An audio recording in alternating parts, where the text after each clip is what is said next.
4 petites filles apparaissent sur la route, demandant de la nourriture. Un fermier millionnaire voit les filles et arrête son tracteur. Ce qui se passe ensuite est incroyable. Avant de commencer l'histoire, n'oubliez pas de laisser un like et de vous abonner à la chaîne pour voir plus d'histoires comme celle-ci. Le soleil commençait à décliner lorsque Jacques Dalton arrêta son tracteur au milieu du chemin de terre.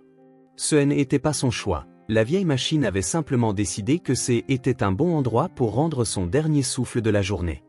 Jacques frappa le volant, marmonna une malédiction et descendit pour inspecter le moteur. Cela avait été une journée comme les autres à la ferme. Se lever avant l'aube, nourrir les animaux, travailler la terre, courir contre la montre. À 42 ans, Jacques connaissait chaque recoin de cette propriété, chaque arbre, chaque pierre. Ce qu'il ne connaissait pas, c'était le bruit de petits pas sur la route. Il se pencha pour inspecter le moteur quand il l'entendit. Dès à bord, il pensa que ce pouvait être un animal, peut-être un des chiens des voisins. Mais ces pas avaient un rythme, une intention. Jacques se redressa et les vit, se découpant sur le soleil couchant.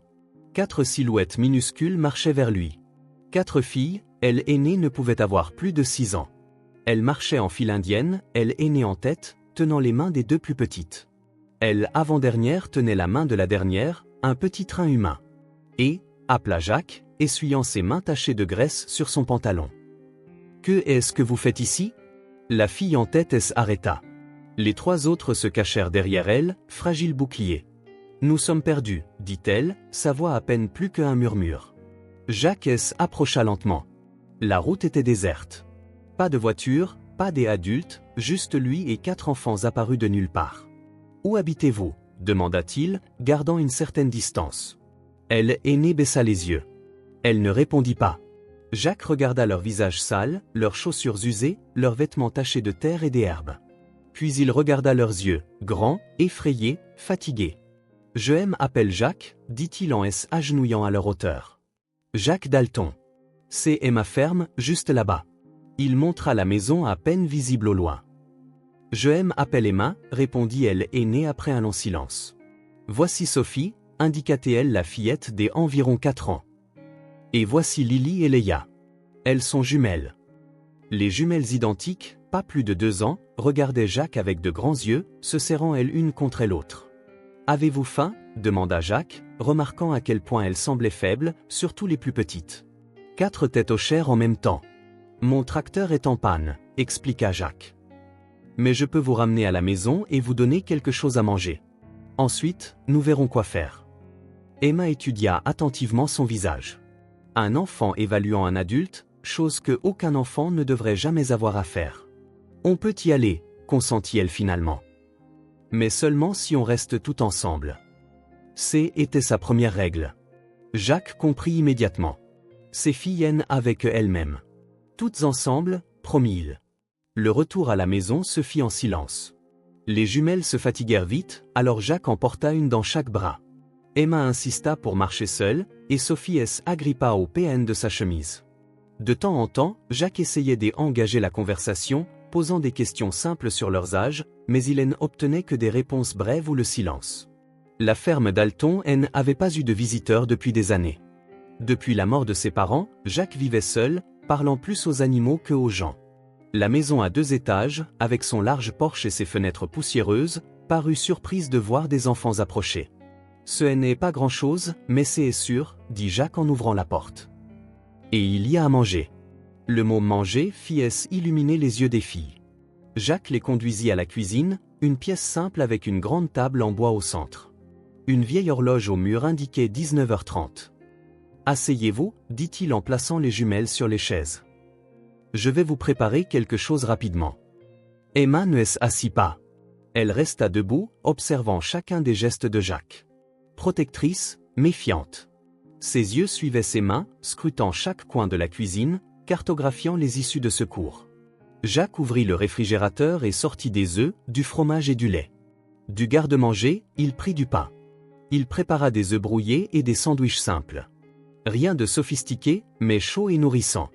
L'odeur remplit la cuisine, et Jacques vit Sophie se lécher inconsciemment les lèvres. Quand il posa les assiettes devant elle, il vit quelque chose qui lui serra le cœur. Elles attendaient. 4 filles affamées, fixant la nourriture, attendant la permission. Vous pouvez manger, dit-il doucement. Elles mangèrent comme si c'était leur premier repas depuis des jours. C'était peut-être le cas. Jacques remplit leur gobelet de lait et observa en silence. Sophie faisait de petits bruits de satisfaction. Les jumelles étaient maladroites, laissant tomber de la nourriture, mais déterminées. Emma mangeait lentement, vérifiant toujours si ses sœurs allaient bien. Il y en a encore si vous voulez, offrit Jacques. Quand les assiettes furent vides, elles se resservirent. Jacques s'assit avec elle et mangea un peu, plus pour les mettre à elle aise que par faim. Depuis combien de temps marchez-vous ? Demanda-t-il nonchalamment. Emma mâcha lentement avant de répondre. Depuis ce matin. Et où dormez-vous ? Silence. Jacques n'insista pas. Il y aurait du temps pour les questions plus tard. Pour elle important était qu'elle se sente en sécurité. Sophie, la deuxième plus âgée, le regarda avec curiosité. Tu vis seule dans cette grande maison ? Oui, répondit Jacques. Juste moi et quelques animaux d'or. Quels animaux ? Les yeux de Sophie s'écarquillèrent.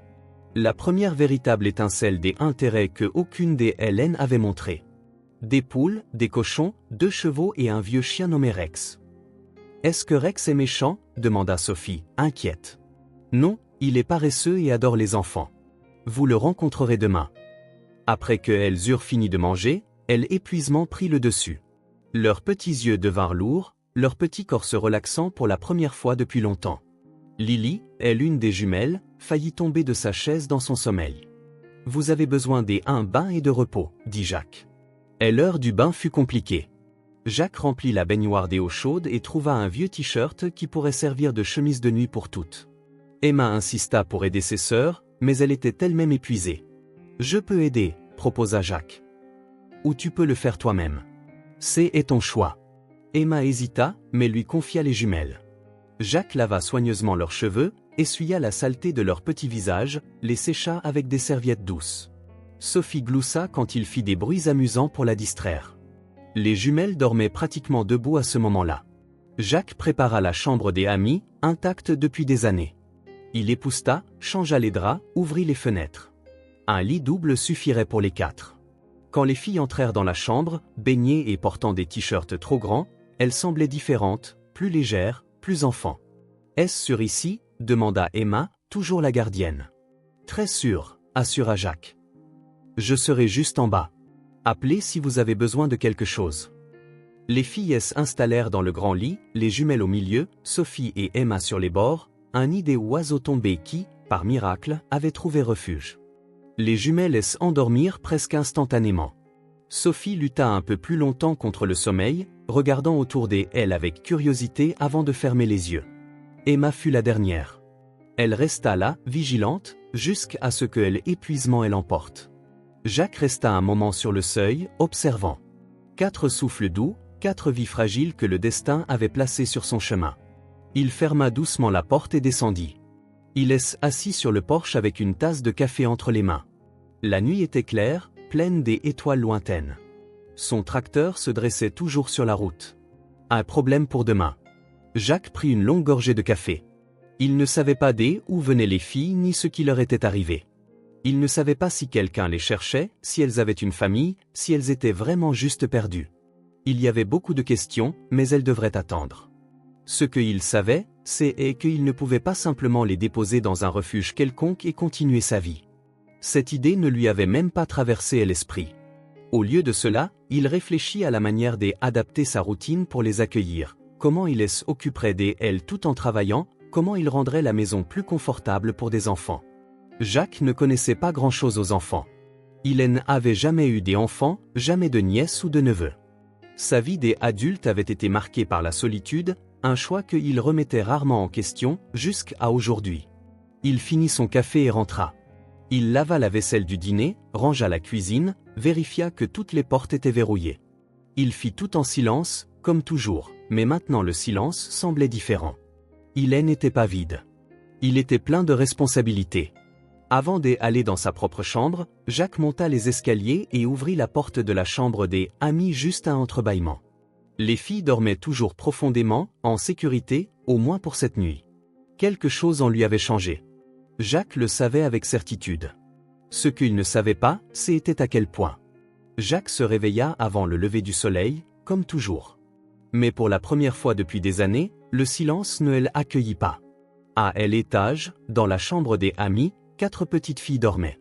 4 responsabilités inattendues. Dans la cuisine, il prépara du café, plus fort que des habitudes. Il allait en avoir besoin.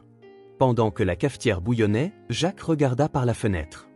Le tracteur était toujours sur la route, un problème qu'il devait régler bientôt.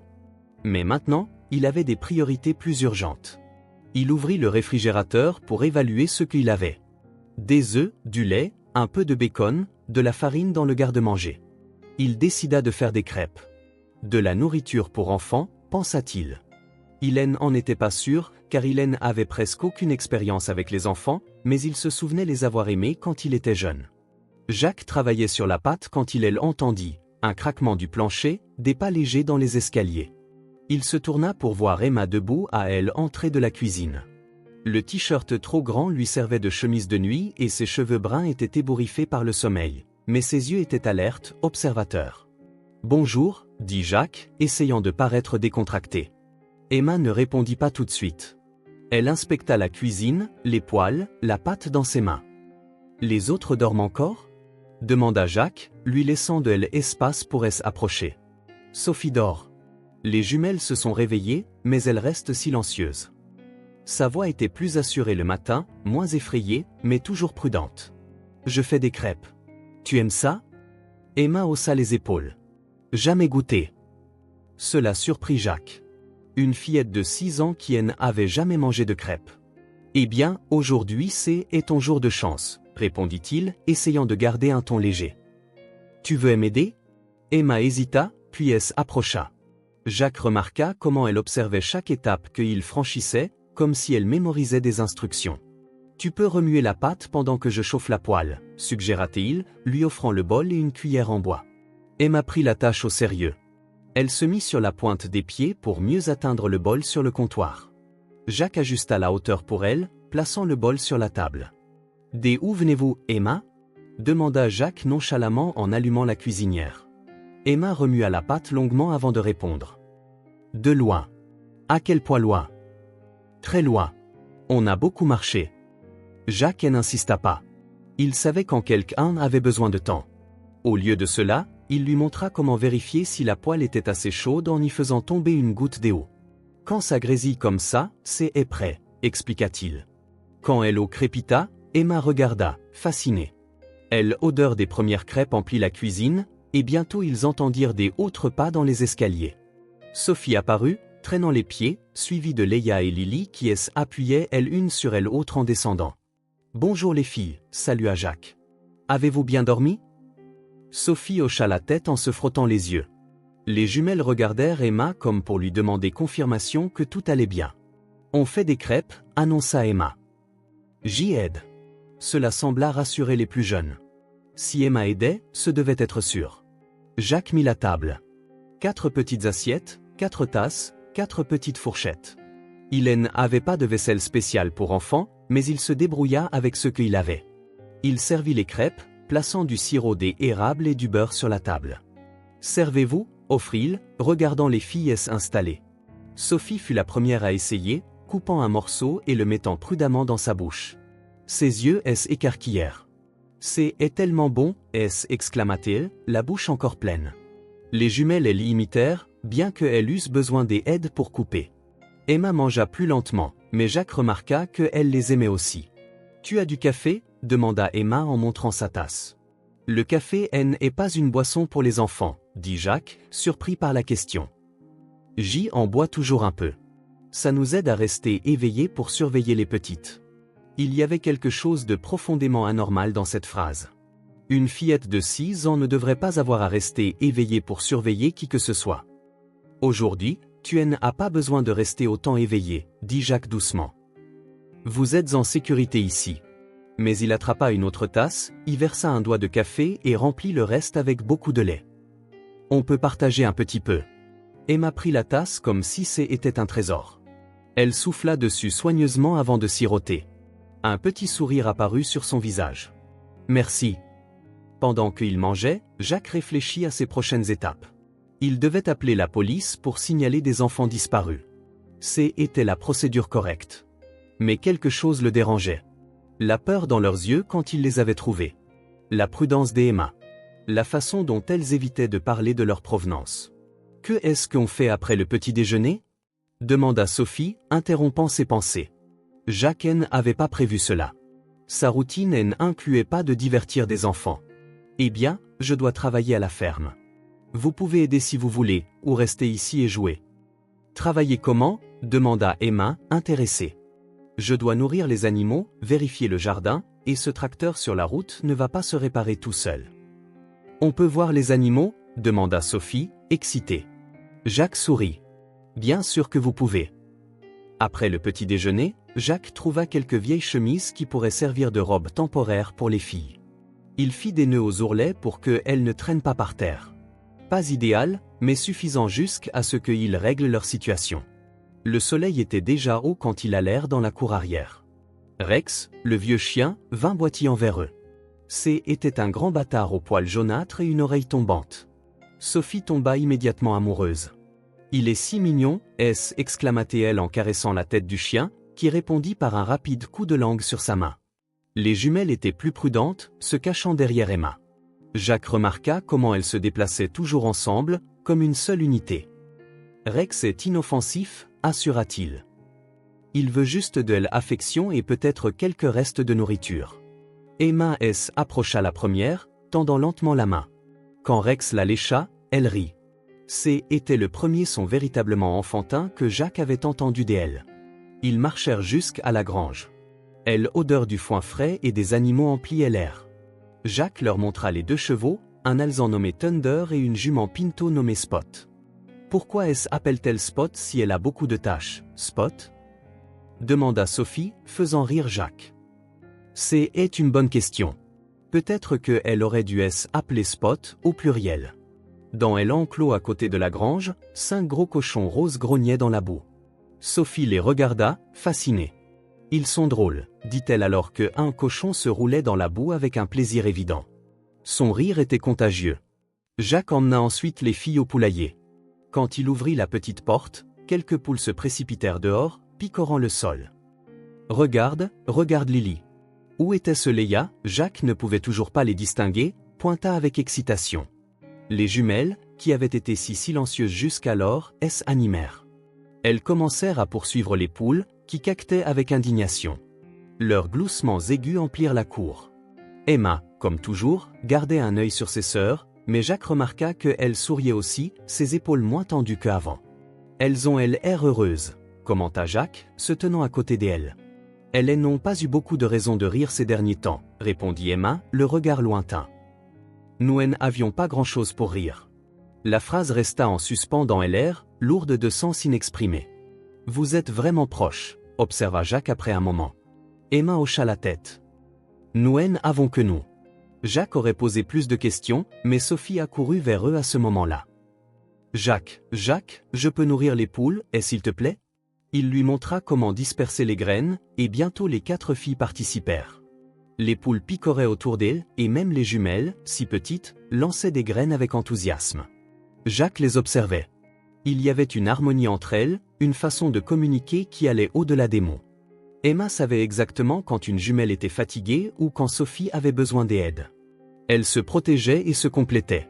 C'était une sorte d'amour que Jacques n'avait pas vu depuis longtemps. Peut-être ne l'avait-il jamais vu. Pas de cette manière pure, instinctive. Il se souvint de sa propre enfance, enfant unique avec des parents aimants mais réservés, tout comme lui-même elle était devenue. Il n'avait jamais connu le sentiment d'appartenance qu'il voyait chez ses sœurs. Une poulesse approcha trop près de Léa, qui eut peur et courut vers Emma. Elle aînée la serra dans ses bras, lui chuchotant des mots réconfortants à l'oreille. La petite se calma rapidement et retourna jouer. Après avoir nourri les poules, Jacques emmena les filles au jardin. C'était une zone décente derrière la maison, avec des rangées soignées de légumes et quelques arbres fruitiers. Il leur montra les tomates qui poussaient, les carottes cachées sous terre, les pois qui grimpaient sur leur tuteur. « Si quelqu'un veut m'aider, vous pouvez cueillir des pois », offrit-il, leur montrant comment identifier les gousses mûres. Sophie adora la tâche. Les jumelles, déjà fatiguées, s'assirent sur l'herbe, jouant avec de petites pierres. Emma prit un petit panier et commença à cueillir des pois avec détermination. Jacques travaillait à ses côtés dans un silence confortable. Il remarqua combien ses petites mains étaient habiles, comment elles vérifiaient chaque gousse avant de la cueillir. « Tu as déjà fait ça, commenta-t-il. « On avait quelques plantes, répondit Emma. Pas beaucoup, mais ça aidait pour la nourriture. Jacques hocha la tête, comprenant. Après un moment, alors qu'il n'était plus que deux dans le jardin, Sophie était partie jouer avec Rex et les jumelles dormaient sous un pommier. Jacques essaya à nouveau. Emma, je sais que vous avez traversé des choses difficiles et je comprends qu'il est effrayant de faire confiance aux adultes, mais j'ai besoin d'en savoir un peu plus pour pouvoir aider. Emma continua de cueillir des pois, les yeux fixés sur les plantes. Notre maman est malade, dit-elle finalement à voix basse. On est sorti chercher de l'aide, mais on est perdu. Jacques sentit un nœud dans sa gorge, confirmation de ses craintes. Est-elle seule maintenant? Emma hocha la tête. Dans la cabane. Elle nous a dit de ne pas bouger, mais il n'y avait plus de nourriture et elle avait très chaud. Elle ne pouvait plus se lever. Forte fièvre, une mère trop malade pourrait s'occuper de ses enfants. Pas de nourriture, des jeunes enfants désespérés. Sais-tu où est cette cabane? Pourrais-tu me la montrer? Emma le regarda, l'espoir et la peur mêlés dans son regard. Est après la rivière, dans un endroit avec beaucoup d'arbres. Elle a une porte rouge. Ce n'était pas grand-chose, mais c'était un début. Emma, dit Jacques en s'agenouillant pour être à sa hauteur. Je vais chercher ta maman. Vous resterez ici, en sécurité. Les yeux de la fillette se remplirent de larmes. Promis? Promis. Emma tendit sa petite main. Jacques la prit doucement, scellant le pacte. Une poignée de mains silencieuses qui signifiait plus que 1000 mots. Ils finirent de cueillir les pois en silence. Jacques réfléchit à la manière de planifier la recherche. Il connaissait bien la région, mais il y avait de nombreuses zones boisées au-delà de la rivière. Il aurait besoin d'aide.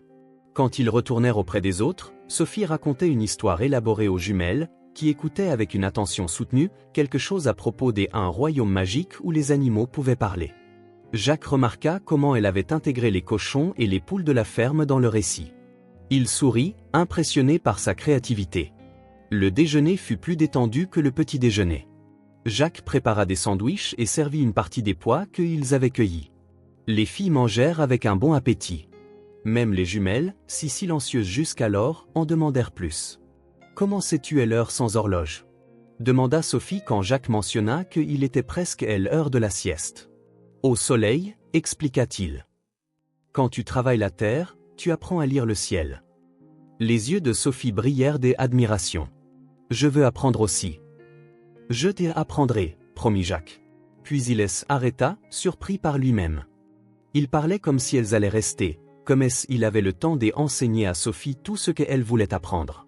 Après le déjeuner, pendant que les filles se reposaient ou les petites dormant réellement, Sophie et Emma assises tranquillement sur le canapé, Jacques passa quelques coups de fil. D'abord à Paul Jackson, son voisin le plus proche, un homme robuste des âges moyens qui élevait des moutons sur la propriété au nord. Paul, c'est Jacques. J'ai besoin d'un service. Puis à Matthew Miller, qui vivait de l'autre côté de la rivière et connaissait chaque sentier de la région. Matt, Jacques Dalton. Peux-tu passer cet après-midi? C'est important. Les deux acceptèrent sans poser trop de questions. Dans cette région rurale, les gens s'entraidaient sans exiger beaucoup d'explications. Quand il raccrocha, Jacques regarda par la fenêtre de la cuisine. La journée était claire, parfaite pour une recherche. Demain matin, il partirait. Il retourna dans le salon et trouva Emma éveillée, le regardant. « Mes amis vont m'aider à trouver ta maman, dit-il. Nous partirons tôt le matin. » Emma hocha la tête. « Merci. » Jacques assis dans le fauteuil à côté du canapé. « En attendant, vous resterez ici. Je demanderai à Madame Miller, la femme de Matthew, de rester avec vous. Est-elle gentille? Très. Elle a 5 enfants, tous adultes. Elle sait mieux s'occuper des enfants que moi. » Emma sembla accepter cela. Ils restèrent silencieux un moment, seul le tic-tac de l'horloge murale marquant le temps.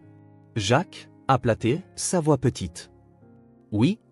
Tu penses que maman va aller bien? Jacques sentit le poids de cette question. Il ne pouvait pas promettre quelque chose qu'il ne savait pas, mais il ne pouvait pas non plus détruire l'espoir de l'enfant.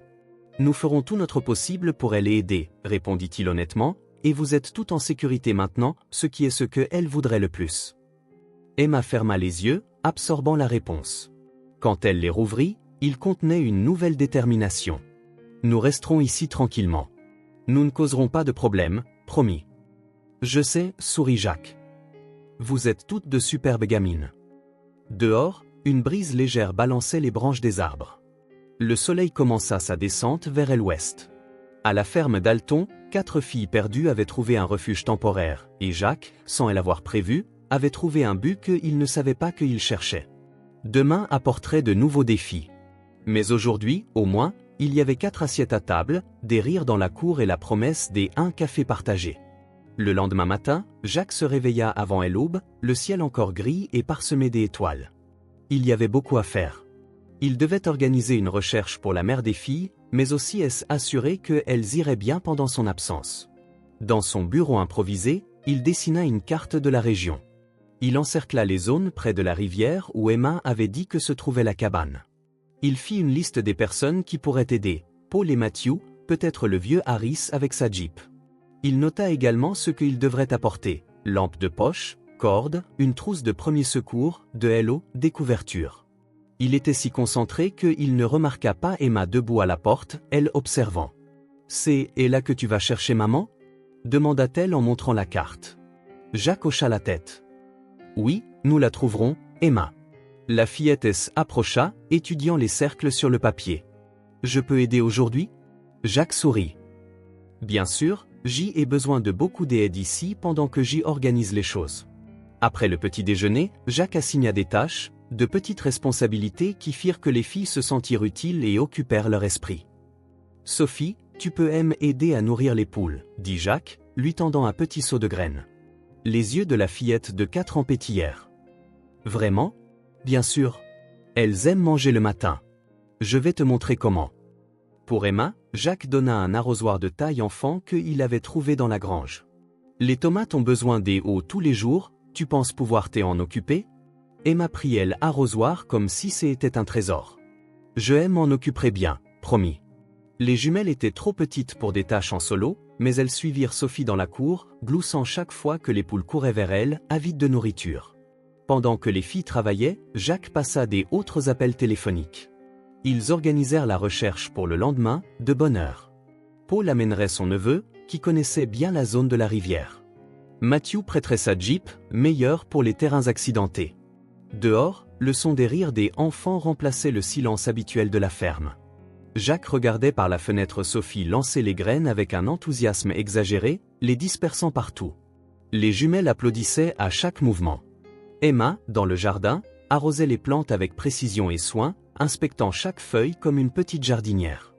Vers midi, elles rentrèrent, en sueur et souriantes. « Oncle Jacques, les poules ont failli me manger la main. » exclama Sophie en courant vers lui.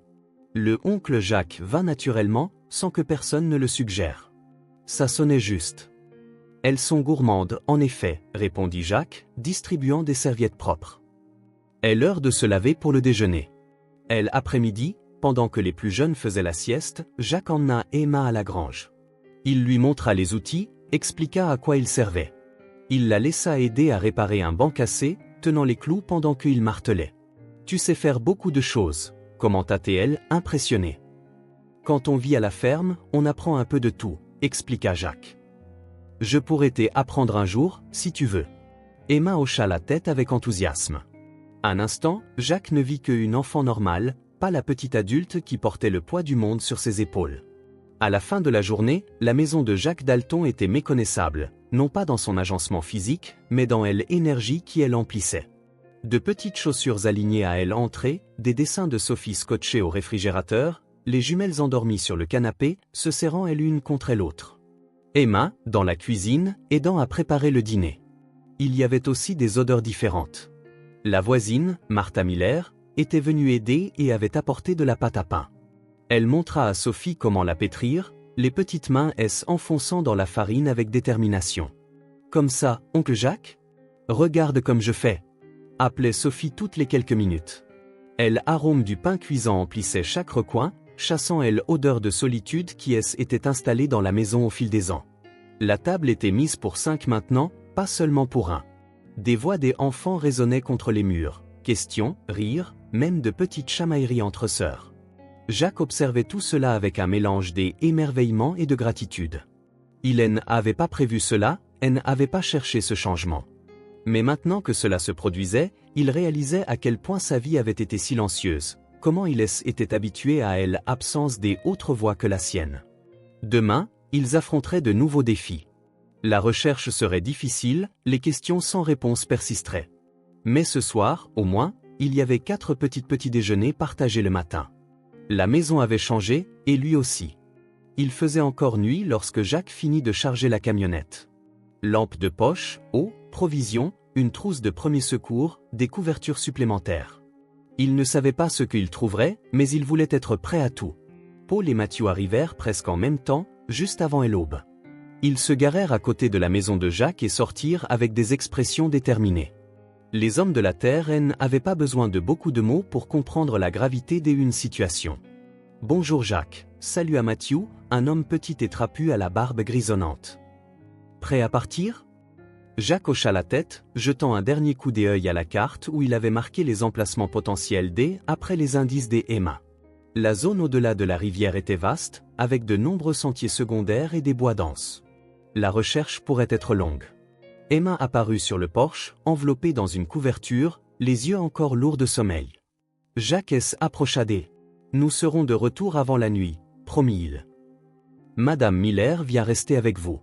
Surveille tes sœurs. » Emma hocha la tête solennellement. « Tu vas trouver maman, n'est-ce pas ? » « Je ferai tout mon possible, répondit-il doucement en lui touchant l'épaule. « Souviens-toi de tout ce que tu aimes, a dit sur la cabane. » Porte rouge, près de la rivière, beaucoup de fleurs jaunes, récita Emma comme si elle était répété ces mots de nombreuses fois pendant la nuit. C'est exact. Nous sommes de bons pisteurs, Emma. Nous la trouverons. La fillette le surprit par une étreinte rapide avant de rentrer à l'intérieur. Jacques déglutit difficilement, sentant le poids de la responsabilité. Il ne pouvait pas décevoir cet enfant qui avait déjà tant enduré. Les 3 hommes partirent aux premières lueurs du jour. Mathieu conduisait, connaissant mieux les sentiers au-delà de la rivière. La camionnette cahotait sur le chemin de terre, traversant des zones de plus en plus sauvages. Quand le chemin devint impraticable pour les véhicules, ils se garèrent et continuèrent à pied. Emma a dit qu'elles avaient marché toute une journée, leur rappela Jacques en ajustant son sac à dos. Mais ce sont de petits enfants, donc elles n'ont pas pu aller très loin. Et elles étaient perdues, ajouta Paul. Probablement qu'elles ont tourné en rond. La forêt devint plus dense à mesure qu'ils avançaient. Jacques vérifiait souvent sa boussole, guidant le groupe vers la rivière. Le bruit de l'eau courante les mena pendant près d'1 heure jusqu'à ce qu'ils atteignent la rive. Nous allons suivre la rivière en amont, décida Jacques. Emma a mentionné qu'elle pouvait entendre l'eau. Ils marchèrent en silence, attentifs aux moindres signes des habitations humaines. Le soleil monta plus haut, chauffant la journée et rendant la randonnée plus épuisante. Ils arrêtèrent brièvement pour boire de l'eau et consulter la carte.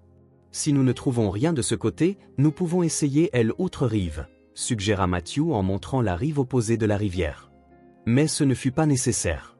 Peu après leur reprise, Paul pointa devant eux. Regardez, des fleurs jaunes. Une parcelle de tournesol sauvage s'étendait à une centaine de mètres de la rive.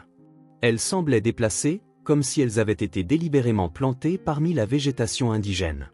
Quelqu'un les a cultivées, dit Jacques, sentant une étincelle d'espoir. Ils traversèrent le champ de tournesol, suivant une piste à peine visible parmi les hautes fleurs. Puis ils la virent, partiellement cachée par les arbres, une petite cabane en bois avec une porte rouge vif. « La voilà », murmura Jacques, accélérant le pas. De près, la cabane paraissait encore plus précaire. Des bardeaux de toit manquants, des fenêtres couvertes de plastique au lieu de verre, et un porche qui semblait prêt à s'effondrer. Pas un endroit convenable pour l'hiver, à peine adéquat pour l'automne. Jacques frappa à la porte. « Bonjour ? Y a-t-il quelqu'un » Pas de réponse. Il essaya la poignée. La porte n'était pas verrouillée et s'ouvrit avec un grincement de gonds rouillés. À l'intérieur, il faisait sombre et étouffant.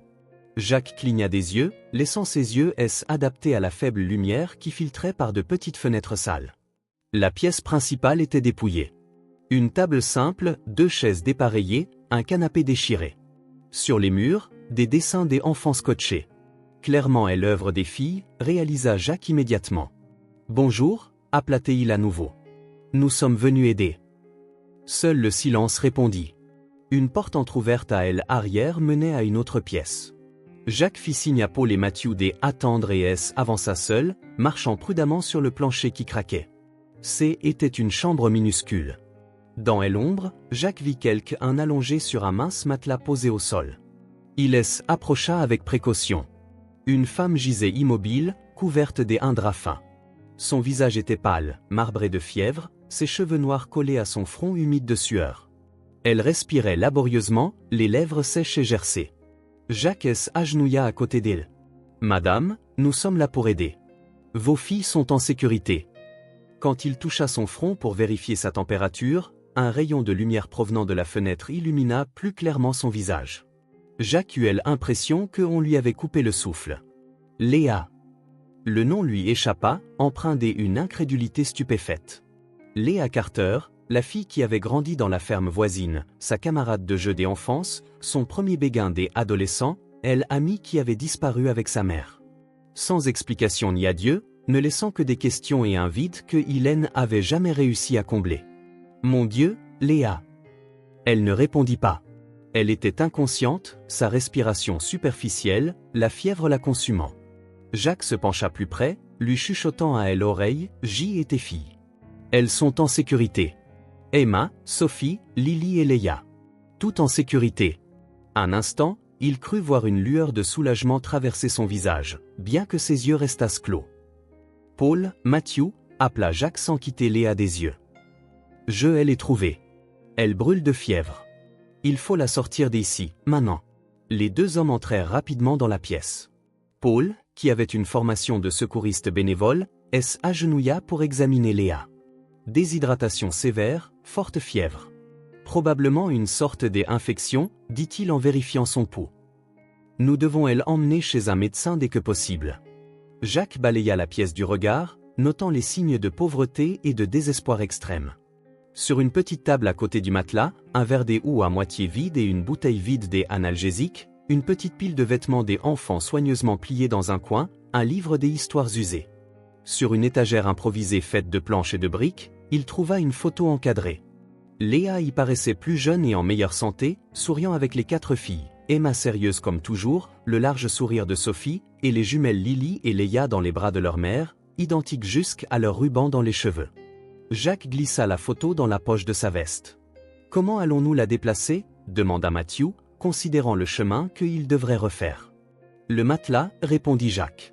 « Nous pouvons utiliser les cordes pour faire une sorte de civière. » Ils travaillèrent rapidement, attachant le mince matelas avec les cordes qu'ils avaient apportées. Avant de partir, Jacques rassembla tous les objets essentiels qu'il trouva, les certificats de naissance des filles, la carte d'identité de Léa, quelques vêtements. Le voyage de retour fut beaucoup plus lent et difficile que l'aller. Ils se relayèrent pour porter la civière improvisée, 2 hommes à la fois, tandis que le 3e dégageait le chemin à travers les broussailles. Jacques insista pour rester près de Léa, vérifiant constamment sa respiration, offrant de l'eau à ses lèvres gercées, même si elle ne répondait pas. Le soleil commençait à se coucher quand ils atteignirent enfin la camionnette. Doucement, ils déposèrent Léa sur la banquette arrière, sa tête reposant sur les genoux de Jacques. « Droit chez le docteur Harris » ordonna-t-il alors que Paul démarrait le moteur. Pendant tout le trajet cahotant sur le chemin de terre, Jacques ne put détacher ses yeux du visage de Léa. Elle était et n'était pas la même personne qu'il avait connue. Le temps et les épreuves avaient laissé leur marque, mais il pouvait encore voir la fille qu'il avait si bien connue autrefois. Comment la vie avait-elle pu les séparer si complètement, pour ensuite les réunir ainsi, tant d'années plus tard? Quelles circonstances avaient conduit Léa Carter, la fille du voisin, à se retrouver seule et malade dans une cabane délabrée avec 4 jeunes filles? Tant de questions sans réponse. Tant d'années perdues. Mais ce n'était pas le moment pour cela. Le docteur Harris vivait dans la petite ville à 20 miles de la ferme. Était le médecin le plus proche, un homme âgé qui avait servi la communauté rurale pendant des décennies, acceptant parfois d'être payé en produits agricoles l'argent manquait. Ils arrivèrent au crépuscule. Le médecin attendait déjà sur le porche, alerté par un appel téléphonique que Matthew avait réussi à passer à une station-service en chemin. « Amenez-la à aile intérieure », ordonna le docteur Harris, les conduisant dans une pièce à aile arrière de la maison qui servait de clinique improvisée. Jacques regarda anxieusement le médecin examiner Léa. Ses gestes étaient efficaces et professionnels, mais Jacques nota l'inquiétude dans ses yeux. « Probablement une pneumonie », dit finalement le médecin, plus une déshydratation sévère et un épuisement. « Je vais commencer des antibiotiques par voie intraveineuse et la réhydrater, mais elle aura besoin de soins constants dans les prochains jours. Ira-t-elle bien ?» La question de Jacques sortit presque comme une supplication. Le médecin ajusta ses lunettes, le regardant sérieusement. Est une jeune femme, apparemment en bonne santé avant cela. Avec des soins appropriés, oui, elle devrait se rétablir complètement, mais cela prendra du temps. Que devons-nous faire? La maintenir hydratée, administrer les médicaments selon l'horaire, surveiller sa fièvre et un repos absolu. Le docteur Harris lança un regard curieux à Jacques. « Avez-vous un endroit pour vous occuper d'elle ?»« Chez moi », répondit Jacques sans hésitation. « Ces filles y sont déjà. » Le médecin hocha la tête, ne posant plus de questions. Un des avantages des petites communautés rurales, les gens aidaient des abords et posaient des questions plus tard, voire pas du tout. Après près de 2 heures de traitement intensif, Léa était suffisamment stable pour voyager. Le docteur Harris installa une perfusion et fournit des médicaments avec des instructions détaillées.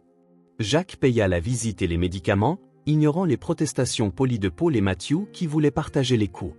Il faisait complètement nuit lorsqu'ils retournèrent enfin à la ferme. Martha Miller se précipita dehors au son du moteur de la camionnette, suivie par Emma qui courut vers eux dès qu'elle aperçut Jacques. « Vous l'avez trouvé !» exclama la fillette, les yeux fixés sur la silhouette de sa mère qu'on sortait soigneusement du véhicule. « Oui, tiens, dit doucement Jacques. Nous avons trouvé ta maman. Elle est très malade, mais elle ira mieux.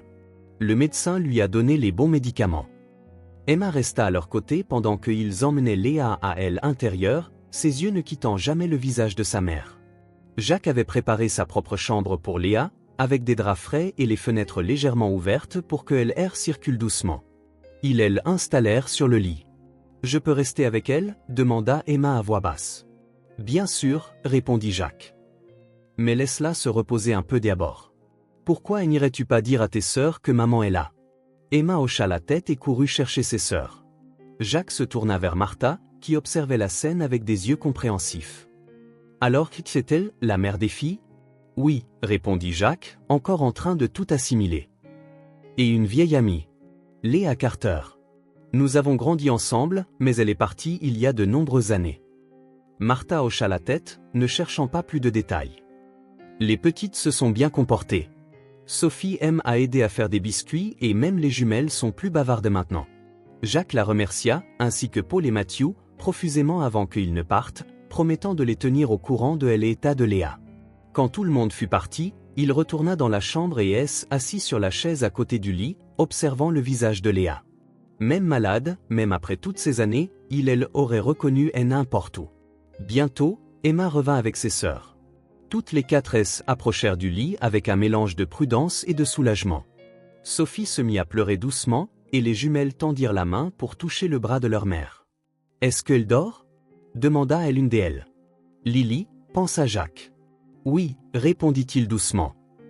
Elle est très fatiguée et malade, mais dormir elle aidera à aller mieux. » Emma grimpa prudemment sur le bord du lit et allongea à côté de sa mère, prenant soin de ne pas déranger la perfusion dans son bras. Ses petits doigts caressèrent doucement le visage de Léa, et Jacques sentit une boule dans sa gorge. « Nous sommes à la ferme des oncles Jacques, maman, chuchota-t-elle. C'est un bon endroit. On mange bien. » Jacques laissa les filles passer leur moment seules avec leur mère et alla préparer un dîner simple. Sa tête tournait encore avec la découverte, le passé qui avait refait surface, les 1000 questions auxquelles il n'avait pas de réponse. Pendant 3 jours, Léa fluctua entre conscience et inconscience, ne se réveillant que brièvement pour boire de l'eau ou prendre des médicaments. Jacques occupa d'elle sans relâche, suivant à la lettre les instructions du docteur Harris. Les filles se relayaient dans la chambre, toujours supervisées par Jacques ou Martha, qui continuaient d'aider. Le matin du 4e jour, Jacques changeait la perfusion de Léa quand il réalisa qu'elle le regardait. Ses yeux étaient clairs, concentrés, pour la première fois depuis qu'il avait trouvé. « Jacques !» Sa voix était un murmure rauque, presque méconnaissable. « Oui, Léa. C'est moi. » Ilès approcha, le cœur battant. « Mes filles », elle essaya de se redresser, alarmée. « Elles sont en sécurité », elle assura-t-il doucement, elle empêchant de se fatiguer. « Toutes les 4. Emma, Sophie, Lily et Léa. Elles sont ici, chez moi. » Léa se détendit contre elle oreiller, des larmes silencieuses coulant sur ses joues. « Comment ? » J'y ai trouvé tes filles sur la route, près de la ferme. Elles cherchaient de parce que tu étais malade. Emma nous a conduits à toi. Léa ferma les yeux, comme pour essayer d'organiser ses pensées. Quand elle les rouvrit, ils étaient pleins de gratitude. Merci, Jacques, de t'être occupé d'elle, de m'avoir trouvé. Jacques hocha la tête, sentant le poids de tant de questions non posées et de mots non dits entre eux. Mais ce n'était pas le moment. Repose-toi, dit-il en ajustant les couvertures. Je vais appeler les filles. Elles ont hâte de parler. Les retrouvailles furent émouvantes. Les 4 filles s'entassèrent sur le lit, parlant tout en même temps de la ferme, des animaux, de la nourriture, des oncles Jacques. Léa les étreignit de toutes ses forces, embrassant chaque visage, vérifiant chacune comme si elle ne pouvait toujours pas croire qu'elles étaient vraiment en sécurité. Les jours suivants apportèrent une amélioration constante. Léa commença à s'asseoir, puis à marcher dans sa chambre, et finalement à descendre avec de l'aide pour prendre ses repas à table avec tout le monde. Jacques observait son rétablissement avec un mélange de soulagement et d'appréhension. À mesure qu'elle devenait plus forte, il savait que les questions viendraient inévitablement, des 2 côtés. Un silence planait entre eux, ni hostile ni inconfortable, mais respectueux, plein d'une reconnaissance mutuelle qu'il y avait des histoires à raconter, des explications à donner. Il y avait aussi un accord tacite que cela se produirait en temps voulu. Pour elle instant, il suffisait qu'ils soient tous là, en sécurité sous le même toit. 2 semaines étaient écoulées depuis que Jacques avait ramené Léa à la maison. Sa fièvre avait complètement disparu, la couleur était revenue sur ses joues, lors de la dernière visite du docteur Harris, elle avait déclaré presque entièrement rétablie. Ce matin-là, Jacques se réveilla au son inhabituel un balai grattant le sol de la cuisine. Il descendit, encore endormi, le café emplissant déjà l'air. Ilès arrêta à l'entrée, surpris par la scène. Léa balayait avec des mouvements fermes et réguliers, déjà habillée, les cheveux relevés en arrière. Elle ne ressemblait plus à la femme frêle qu'il avait transportée quelques semaines plus tôt. Les filles étaient assises à table, Sophie aidant les jumelles avec les céréales pendant que Emma pliait des serviettes. « Bonjour », dit Jacques en entrant dans la cuisine. Léa se tourna, appuyant sur le balai. « Bonjour. J'espère que ça ne te dérange pas, mais j'y ai pensé qu'il était temps que je fasse quelque chose d'utile ici. » Jacques remarqua la résolution dans sa voix. Il connaissait ce ton. Léa avait toujours été têtue, toujours désireuse de prouver qu'elle pouvait tout gérer. « Ne devrais-tu pas encore te reposer ? » « J'y ai assez décansé, » répondit-elle en reprenant son balayage. « Dès ailleurs, rester assise n'a jamais été mon truc. » Jacques sourit, se rappelant comment elle avait toujours été la première à grimper à un arbre, la plus rapide à finir ses devoirs. « Au moins, laisse-moi faire le café, » proposa-t-il. « Il est déjà fait. » Léa montra la cafetière. « Il suffit de le servir. » Les enfants observaient l'interaction des adultes avec intérêt. Emma, en particulier, semblait évaluer chaque mot, chaque geste. Après le petit déjeuner, Jacques se prépara à travailler dehors. Il était sur le point de demander à Emma d'arroser les plantes, comme il le faisait chaque jour, quand Léa prit la parole. « Ça te dérange si j'y aide au jardin aujourd'hui ?» Jacques hésita. « Es-tu sûr d'être assez forte, Jacques ?» Léa croisa les bras. « J'y ai passé des années à travailler dans des conditions bien pires que ton jardin bien entretenu. Je ne vais pas m'évanouir à cause de quelques carottes. » Il y avait un défi dans ses yeux, un besoin de se prouver. Jacques reconnut ce regard et sut que argumenter était inutile. « D'accord, accepté.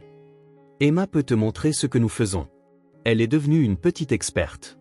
La fillette rayonna de fierté. Quand Jacques revint pour le déjeuner, il découvrit que Léa n'était pas limitée au jardin. La maison était impeccablement propre, le linge séchait sur la corde et un ragoût mijotait sur la cuisinière.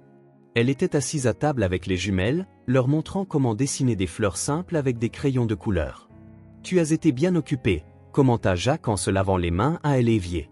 « Ça a fait du bien », répondit-elle sans lever les yeux du dessin de Lily. « ça me manquait de faire des choses normales.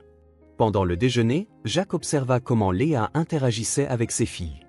Ferme mais attentionnée, attentive à chacun de leurs besoins. Il remarqua aussi comment ses yeux parcouraient parfois la cuisine, évaluant l'espace, planifiant la prochaine tâche. « Léa, dit-il après que les filles furent sorties jouer. Nous devons parler. » Elle redressa les épaules, comme si elle se préparait à quelque chose de désagréable. À propos de l'arrangement ici, Jacques choisit ses mots avec soin. Tu te rétablis bien et il est clair que tu veux être active. Est-ce qu'on te dérange? Interrompit Léa, une rougeur montant à ses joues. Je peux comprendre si tu veux retrouver ton espace. Non, dit Jacques rapidement.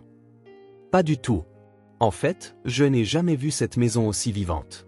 Ses épaules se détendirent légèrement. Ce que j'y essaie de dire, c'est que tu travailles, et tu devrais être payé pour ça. Léa cligna des yeux, confuse. Que veux-tu dire? Exactement ce que j'y ai dit. Tu t'occupes de la maison, du jardin, de la cuisine. C'est du travail, Léa. Un travail précieux. Ce n'est pas juste que tu fasses tout ça sans compensation. Elle ouvrit la bouche pour protester, mais Jacques leva la main. Ce n'est pas de la charité. C'est un paiement équitable pour ton labeur. Léa ferma la bouche, réfléchissant. Jacques pouvait voir le conflit dans ses yeux. Fierté contre besoin pratique. Mes filles ont besoin de choses, dit-elle finalement à voix basse. Des vêtements, des chaussures. Je ne veux pas demander plus que ce que tu nous as déjà donné. Tu ne demanderas pas. Tu gagneras. Jacques chercha dans un tiroir et sortit un petit carnet et un stylo. Il ouvrit à une page blanche et le posa sur la table. Mettons-nous des accords sur un tarif hebdomadaire équitable. Tu pourras noter tout ce que tu dépenses, tout ce dont tu as besoin. Léa toucha le carnet du bout des doigts, comme si c'était quelque chose de précieux. Pourquoi? Demanda-t-elle, le regardant droit dans les yeux. Jacques soutint son regard. Parce que tout travail mérite dignité, Léa. Et la dignité commence par la reconnaissance. Quelque chose dans son visage changea, une tension qu'elle portait commença à s'apaiser. Elle hocha la tête une fois, fermement. J'irai. Le samedi suivant, Jacques conduisit Léa et les filles dans la petite ville voisine.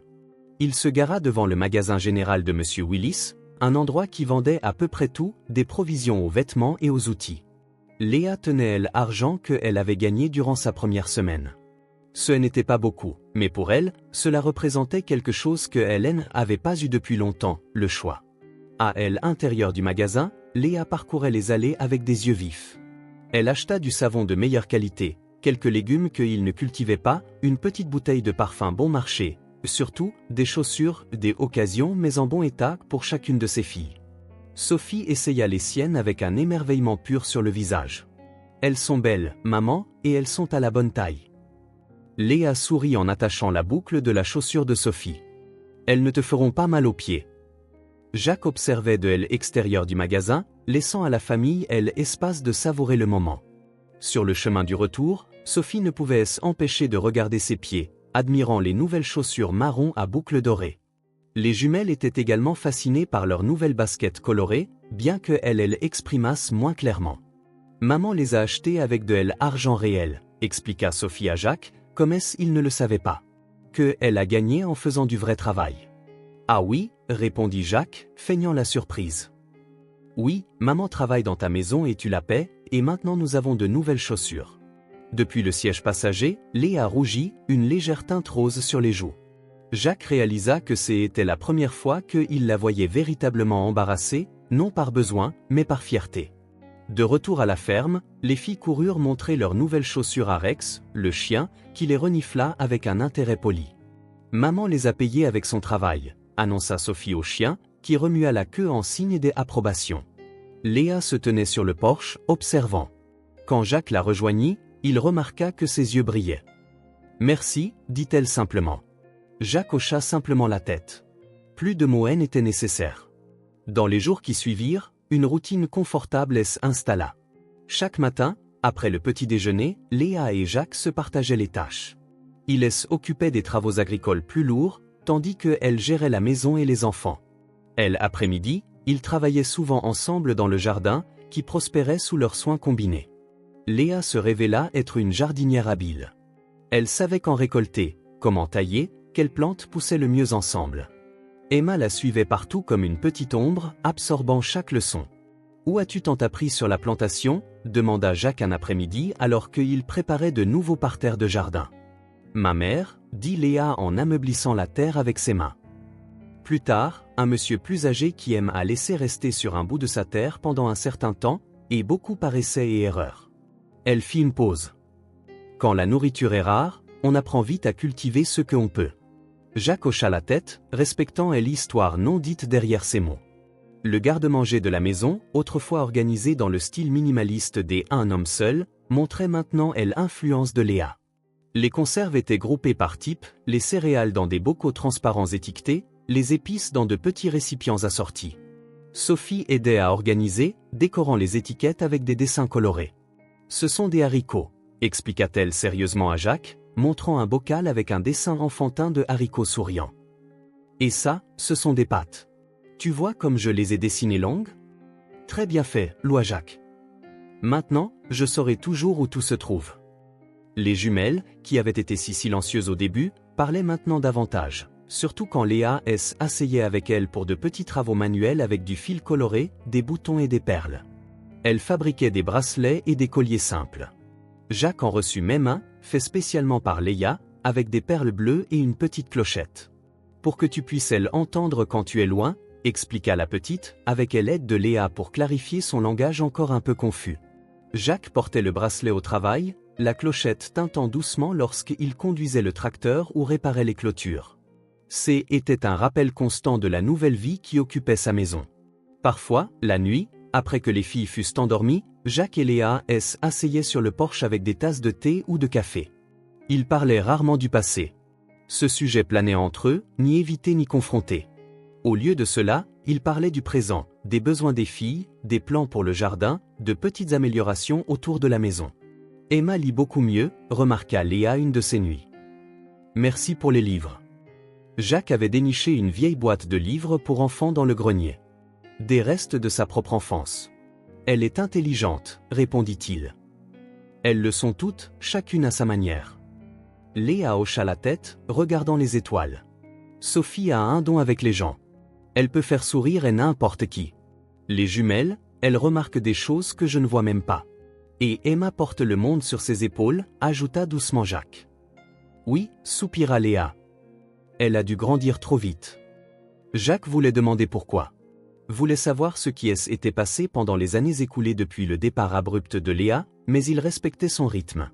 La confiance, comme les plantes du jardin, avait besoin de temps pour prendre racine. 2 fois par semaine, Léa mettait de côté une portion stricte de ses gains pour des économies.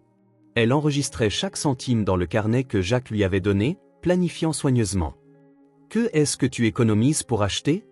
demanda Jacques une fois, la voyant faire ses comptes. « Elle a indépendance », répondit simplement Léa. Jacques comprit. Aussi accueillante que put être sa maison, aussi confortable que leur situation put paraître, Léa avait besoin de savoir qu'elle avait des options, que Hélène n'était ni piégée ni dépendante. La transformation de Léa au fil des semaines était frappante. Ses mouvements, autrefois hésitants et épuisés par la maladie, étaient maintenant forts et confiants. Sa voix, autrefois presque un murmure, avait retrouvé le ton plein que Jacques se rappelait de leur jeunesse. Même sa posture changea, épaules en arrière, tête haute. C'était plus qu'un rétablissement physique. C'était l'épanouissement de quelque chose de longtemps réprimé, sa dignité. Jacques observait dans le jardin, enseignant à Emma à reconnaître le moment parfait pour cueillir les tomates. Il voyait comment elle réorganisait le garde-manger avec Sophie, transformant cela en une activité amusante et éducative. Il remarqua comment elle fabriquait des bracelets colorés avec les jumelles, encourageant leurs minuscules accomplissements avec des éloges sincères. Les filles s'épanouissaient également dans la nouvelle routine. Emma semblait moins accablée, autorisant des moments d'enfance authentiques, poursuivant les papillons, riant des facéties de Sophie. Les jumelles, autrefois si silencieuses et collées l'une à l'autre, exploraient maintenant la cour avec curiosité, posant des questions, montrant des personnalités distinctes. Sophie, peut-être la moins marquée par les épreuves en raison de son tempérament naturellement optimiste, débordait maintenant de joie. Elle avait adopté les cochons comme amis spéciaux, nommant chacun d'eux et leur racontant des histoires élaborées pendant les heures de repas. Un après-midi, alors que Jacques réparait une clôture, il entendit la petite fille expliquer très sérieusement à un cochon, « Maman travaille pour de vrai maintenant. Ce n'est pas comme avant, quand on devait rester silencieuse et attendre. Maintenant, elle cuisine et nettoie la maison des oncles Jacques, et il la paie avec de l'argent réel. » La fierté dans sa voix enfantine était palpable. Jacques réalisa que pour elle, surtout Sophie, le changement n'était pas seulement matériel, mais émotionnel. Voir leur mère valorisée, respectée et équitablement payée pour son travail reconstruisait l'image qu'elles avaient d'elles, par extension, leur image d'elles-mêmes et de leur place dans le monde. Les progrès de Léa ne se limitaient pas au travail. Graduellement, Jacques remarqua qu'elle commençait à occuper des espaces dans la maison sans demander la permission. Non par arrogance, mais par une compréhension tacite qu'elle avait gagné ce droit. Elle réarrangea la cuisine pour une meilleure efficacité, déplaça quelques meubles dans le salon pour créer une aire de jeu où les adultes pouvaient garder un œil sur les enfants, transforma un coin du porche en un petit atelier pour les travaux manuels. Elle ne demandait jamais au préalable, mais expliquait toujours après coup, prête à revenir en arrière si Jacques désapprouvait. Il ne le fit jamais. Il voyait comment chaque changement rendait la maison plus fonctionnelle, plus accueillante. Léa revendiquait son espace non pas en le demandant, mais en le construisant de ses propres mains, par un travail quotidien, des améliorations constantes et de petites transformations qui profitaient à tous. Un soir, après le dîner, Jacques trouva Léa sur le porche, cousant une robe pour Sophie avec du tissu qu'elle avait acheté en ville. « Ça va être superbe », dit-il en s'asseyant sur la chaise à côté d'elle. « Je l'espère », répondit Léa en coupant un fil. Sophie est tellement excitée à l'idée d'une nouvelle robe, j'ai peur de la décevoir. « Tu ne les déçois jamais, dit Jacques sincèrement. Léa interrompit sa couture et le regarda. « Je les ai déçus de nombreuses fois, mais tu es là maintenant, construisant quelque chose de mieux. » Elle hocha lentement la tête, retournant à sa couture. Après quelques minutes de silence complice, elle reprit la parole sans lever les yeux. « Merci, Jacques.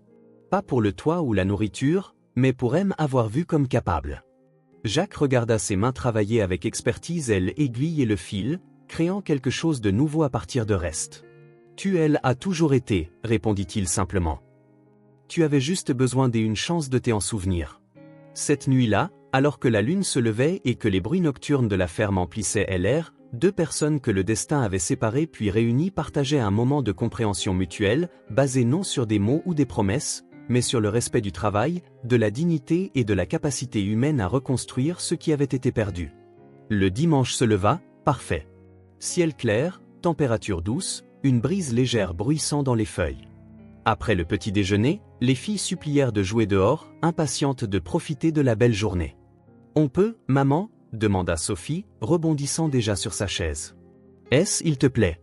Léa échangea un rapide coup d'œil avec Jacques avant de répondre « Vous pouvez, mais restez où nous pouvons vous voir. »« Je vais les surveiller », promit automatiquement Emma, endossant son rôle de sœur aînée responsable.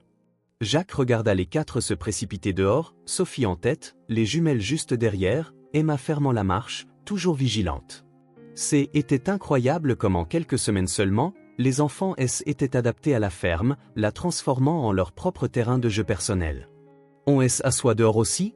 suggéra-t-il à Léa alors qu'elle finissait de ranger la vaisselle du petit déjeuner. « C'est une trop belle journée pour rester à l'intérieur. » Léa hocha la tête en essuyant les mains sur son tablier. « Je vais chercher de la limonade. » Jacques transporta deux chaises à extérieures, les installant sous l'ombre généreuse d'un vieux chêne dans la cour.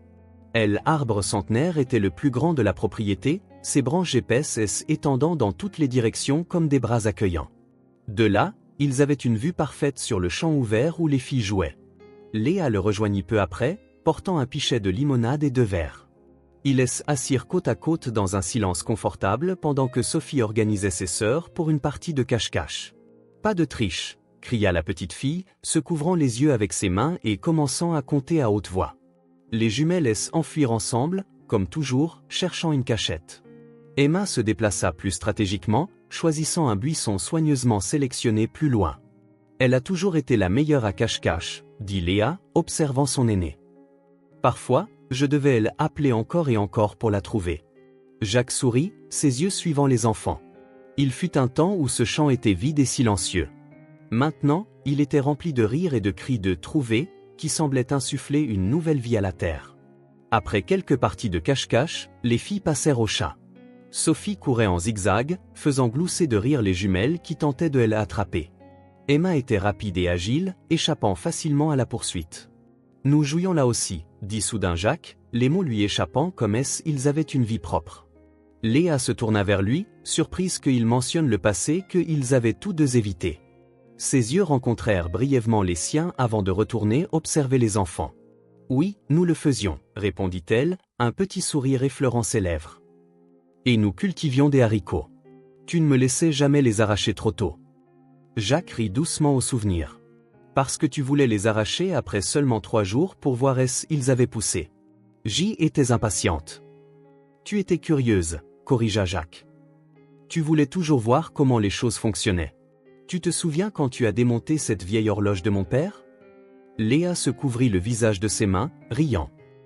Il te plaît, ne me le rappelle pas. Il était furieux. Seulement jusqu'à ce que tu lui montres que tu pouvais la remonter et qu'elle fonctionnait à nouveau.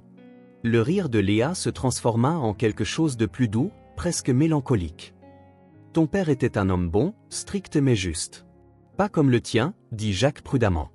Léa prit une gorgée de limonade, comme si elle avait besoin d'un moment pour répondre. Mon père avait ses démons, dit-elle finalement. Il ne pouvait pas toujours les contrôler. Jacques hocha la tête, respectant ce qui restait non dit. Il se souvenait bien du père de Léa, un tempérament imprévisible, alternant entre une affection excessive et des accès de colère, souvent aggravés par l'alcool. Je me souviens de ta mère dans la cuisine. Jacques changea de sujet, remarquant la tension dans les mains de Léa. L'odeur du pain sortant du four chaque après-midi. Le visage de Léa s'illumina. Elle adorait faire du pain, disait que c'était la manière la plus pure de montrer son amour. Elle me donnait toujours des biscuits quand je venais, même quand nous n'avions pas prévu de jouer, parce qu'elle savait que tu les aimais. Léa sourit. Maman remarquait ce genre de choses. Silencieuse, mais observatrice. Jacques se souvint de la mère de Léa, une femme douce, à la voix basse, qui semblait toujours légèrement effrayée. Maintenant, adulte, il comprenait pourquoi. Tu te souviens du petit coin que nous avions fait derrière ce buisson? Léa montra un coin particulier de la cour. Nous y cachions des graines et des cailloux brillants, ajouta Jacques. Et cette fois où nous avons trouvé un nid des oiseaux qui étaient tombés. Les œufs étaient cassés, dit Léa doucement, la tristesse dans la voix. Tu étais dévasté. Et tu leur as fait des funérailles. Tu as fait un discours et tout. J avait 9 ans et je pensais tout savoir de la vie et de la mort, dit Léa en secouant la tête, amusée par son propre sérieux enfantin. Les filles avaient de nouveau changé de jeu. Sophie apprenait aux jumelles à former un cercle, toutes se tenant la main, tournant et chantant. Emma se tenait un peu à l'écart, dessinant dans la terre avec un bâton. Elle te ressemble beaucoup, dit Jacques, indiquant Emma des signes de tête. Pas seulement physiquement, mais son sens des responsabilités. Léa observa son aînée un moment, un mélange de fierté et d'inquiétude dans les yeux. Elle a dû grandir trop vite. Elle a endossé des responsabilités que Hélène n'aurait jamais dû avoir. Le silence revint, chargé des histoires non dites sur les années intermédiaires. Une brise bruissa dans les feuilles du chêne au-dessus de leur tête, créant un motif tacheté de lumière et des ombres sur le sol. Tu te souviens de cette fois où nous avons grimpé au sommet de cet arbre? Demanda Jacques en regardant les branches au-dessus d'eux. Bien sûr, sourit Léa. Tu m'as dit qu'on pouvait voir l'océan de là-haut. Et tu as cru pendant environ 2 minutes. Puis j'y ai réalisé que c'était impossible. L'océan est à plus de 100 km. Jacques rit. Mais la vue était quand même jolie. Elle était parfaite, acquiesça Léa. Et il y avait quelque chose dans sa voix, une vulnérabilité, une vérité, qui fit que Jacques la regarda. Le temps les avait changés tous les deux. Jacques vit de fines ridules au coin de ses yeux, de subtiles traces d'inquiétude sur son front. Hélène était plus la fillette insouciante aux tresses et aux genoux écorchés. Pourtant, quand elle souriait ainsi, il entrevoyait encore l'enfant qui connaissait chaque recoin de cette ferme aussi bien que lui. Nous étions heureux ici, pendant un temps, dit Léa doucement, presque comme si elle se parlait à elle-même. Jacques sentit le poids de ces mots, le bonheur mentionné et aussi la reconnaissance implicite qu'il avait pris fin. Il y avait tant de questions qu'il voulait poser. Pourquoi sa famille était-elle partie si soudainement? Pourquoi aucune nouvelle après cela? Que s'était-il passé pendant les années écoulées? Mais ce n'était pas le moment des interrogatoires. C'était un moment de reconnexion, de souvenirs partagés qui formaient la base de quelque chose qu'ils pourraient reconstruire. Tu te souviens de cet été où il a tellement plu que le ruisseau a débordé? Demanda Jacques à la place. Et a transformé tout le champ en une mare de boue géante, termina Léa, les yeux brillants. Ton père était furieux quand nous sommes rentrés couverts de la tête aux pieds. Mais c'est ma mère qui nous a fait nettoyer, soit après saut des hauts, Léa rit, le son clair et authentique dans l'air chaud du matin. Ça valait le coup. C'était le plus amusant que nous ayons eu cette année-là. Un cri joyeux de Sophie interrompit leur conversation. Elle avait découvert une grenouille et la montrait à ses sœurs, qui alternaient entre curiosité et alarme. « Regarde maman. Regarde oncle Jacques !» cria Sophie, tenant doucement le minuscule amphibien dans ses mains. « On la voit, ma chérie ?» appela Léa en agitant la main. « Sois douce avec elle. » Jacques remarqua comment Léa s'illuminait en interagissant avec ses filles. Il y avait en elle une force au-delà de la résilience physique, une détermination, un engagement inébranlable envers ses 4 vies. « Tu es une bonne mère, Léa » dit-il simplement. Elle se tourna vers lui, surprise par le compliment inattendu. « Je fais de mon mieux. Ce n'est pas toujours suffisant. C'est plus que suffisant. Regarde-les. » Jacques fit un geste vers les filles. Elles sont heureuses. Elles sont aimées. C'est ce qui compte. Léa ne répondit pas par des mots, mais Jacques vit une légère rougeur sur ses joues, la lueur de gratitude dans ses yeux avant qu'elle ne détourne le regard, soudain timide. Ils retournèrent observer les enfants en silence. Mais quelque chose avait changé entre eux. Le passé, avec toutes ses joies et ses peines, avait refait surface, non comme une barrière, mais comme un pont, une connexion qu'aucun d'eux ne s'attendait à retrouver. Ces souvenirs partagés sous le vieux chêne avaient ouvert une porte. Par elle entrait la douce nostalgie d'une enfance perdue, mais aussi la possibilité d'une nouvelle compréhension, d'une nouvelle proximité. Quand Sophie accourut pour leur montrer un dessin qu'elle avait fait dans la terre, Jacques et Léa se levèrent ensemble, se déplaçant à elle unisson comme s'ils n'avaient jamais été séparés par toutes ces années. Le passé était là, dans leurs sourires entendus, dans les références que eux seuls comprenaient, dans les histoires dont eux seuls se souvenaient.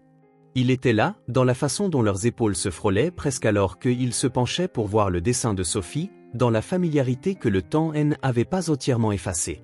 Et peut-être, pensa Jacques en regardant Léa expliquer patiemment aux jumelles pourquoi la grenouille devait retourner dans la cour. Peut-être que ce passé partagé était exactement ce dont ils avaient besoin pour construire un avenir. Encore incertain, encore non dit, mais possible. Elle s'écoula, apportant des jours plus longs et des nuits chaudes. À la ferme d'Alton, une routine naturelle était installée avec une facilité surprenante. Les filles connaissaient leur place et leurs tâches, Léa gérait discrètement la maisonnée tandis que Jacques se concentrait sur les travaux extérieurs. Un mercredi, le ciel était d'un bleu particulièrement vif, pas un nuage en vue. Jacques terminait des réparations sur le tracteur, les mains maculées de graisse, la chemise collée à son dos par la sueur. Quand il réussit enfin à faire démarrer le moteur, il décida qu'il méritait une pause. Il se dirigea vers la pompe à eau à côté de la grange, se lava les mains et le visage, et but une longue gorgée. C'est alors qu'il la vit. Léa était derrière la maison, étendant le linge sur la corde. Ses mouvements étaient efficaces et précis. Elle avait retroussé ses manches et ses cheveux étaient attachés en un chignon lâche, quelques mèches échappant dans la brise. Le soleil de l'après-midi soulignait sa silhouette sur le vert du champ. Il resta là, à observer, sans appeler. Il y avait quelque chose d'hypnotique dans la simplicité de cette scène. Léa épinglant des draps blancs qui ondulaient comme des voiles, puis suspendant de petites chemises colorées, organisant tout par taille et par couleur. Elle appartenait ici. La pensée frappa Jacques avec une clarté inattendue. Ce n'était pas seulement que Léa était bien adaptée. C'était comme si la ferme avait attendu, tout ce temps, pour qu'elle revienne. Sans s'en rendre compte, Jacques commença à marcher vers elle. Léa le remarqua quand il n'était plus qu'à quelques pas et sourit brièvement avant de se retourner vers sa tâche. « Tu as réparé le tracteur » demanda-t-elle sans le regarder, pliant une serviette sur la corde. « Enfin » répondit Jacques, arrêtant de l'autre côté de la corde à linge. « Où sont les filles » Martha les a emmenées en ville. Elles aident à la bibliothèque. Il paraît qu'elles organisent un événement pour enfants. Oui. Léa sourit. Sophie était tellement excitée qu'elle est réveillée avant l'aube. Même les jumelles sautaient partout dans la maison. Jacques hocha la tête, heureux de savoir que les filles s'intégraient dans la communauté. Un autre signe qu'elles prenaient racine, construisant une vie au-delà des confins de la ferme. Le silence tomba, confortable comme il était devenu. Jacques attrapa une chemise du panier et la suspendit à la corde, décidant d'aider. Ils travaillèrent côte à côte pendant quelques minutes, avec seulement le vent et les oiseaux pour compagnie. « Je n'ai jamais compris pourquoi tu es parti. » Les mots sortirent presque d'eux-mêmes, le surprenant même lui. Il n'avait pas prévu d'aborder le sujet à ce moment-là. Mais en cet après-midi doré, avec Léa si proche et si à l'aise, la question qui elle avait hanté pendant des années lui échappa simplement. Léa se figea, une pince à linge encore à la main. Elle ne le regarda pas tout de suite. Elle finit d'épingler la petite robe, elle ajusta pour qu'elle pende bien, puis se tourna pour faire face à Jacques. « Peut-être que je peux enfin te le dire maintenant. » Ses yeux rencontrèrent les siens, et Jacques y vit quelque chose de nouveau, une résolution, un seuil franchi. Léa n'en dit pas plus, retourna simplement au panier, mais son regard elle avait dit clairement. La vérité arrivait. Ils finirent d'étendre le linge en silence. Le soleil commença sa descente, peignant le ciel d'orange et de rose. La température baissa légèrement, rendant l'air plus confortable après la chaleur de la journée. « Tu veux t'asseoir sur le porche ?» suggéra Jacques une fois le dernier drap épinglé. Léa hocha la tête, ramassant le panier vide. « Je vais d'abord faire du thé. » Jacques elle attendit sur le porche, s'installant dans une des chaises à bascule que son père avait construites des décennies auparavant. Il regarda le coucher de soleil commencer, les couleurs devenant plus intenses de minute en minute. Léa apparut quelques minutes plus tard avec 2 tasses fumantes. Elle entendit une à Jacques et prit le siège à côté de lui. L'odeur de camomille flottait dans l'air chaud entre eux. Pendant un moment, ils sirotèrent simplement leur thé, appréciant le spectacle devant eux. Jacques n'insista pas. Il savait que Léa parlerait quand elle serait prête. « Ma mère a été accusée de vol », commença-t-elle calmement, presque détachée. Mais elle n'a jamais rien volé. Jacques se tourna vers elle, surpris. De toutes les possibilités qu'il avait envisagées au fil des ans, celle-ci ne lui avait jamais traversé l'esprit. Vol de quoi? Des bijoux. Une broche en diamant qui appartenait à ta mère. La révélation frappa Jacques comme un coup de poing à l'estomac. Ma mère a accusé la tienne? Léa hocha la tête, les yeux fixés sur l'horizon. Ta mère voulait que nous partions, et elle a eu ce qu'elle voulait. Margaret Dalton avait toujours été réservée, stricte dans ses principes. Jacques ne pouvait imaginer porter une fausse accusation. Comment sais-tu qu'elle ne l'a pas fait? Commença-t-il. Ma mère, le coupa Léa, une rare étincelle de colère dans le ton. Elle avait à peine le courage de demander une augmentation au travail, Jacques. Tu penses qu'elle volerait une broche en diamant pour la vendre où? Dans une ville où tout le monde connaît tout le monde? Jacques ne répondit pas. Bien sûr, elle avait raison. Diana Carter avait toujours été douce, presque trop soumise. L'idée d'elle en voleuse était absurde. Ta mère a prétendu avoir vu la mienne prendre la broche dans sa chambre, continua Léa. Il n'y avait aucune preuve, mais la parole de Margaret Dalton pesait plus lourd que celle d'une femme de ménage. Ma mère a été renvoyée, et le shérif a suggéré qu'il valait mieux que nous déménagions. L'amertume dans ses derniers mots était palpable. Jacques sentit l'injustice, même après toutes ces années. Je ne savais pas, murmura-t-il. Mes parents ne m'ont jamais dit la vraie raison. Tu avais quoi, 13 ans? Bien sûr qu'ils ne l'auraient pas dit, Léa soupira. Quoi qu'il en soit, nous avons déménagé loin. Pas de référence, pas des amis, pas des économies. C'était dur. La douceur avec laquelle elle dit dur suggérait que cela effleurait à peine la surface de la vérité. Que s'est-il passé après ça? Demanda Jacques doucement.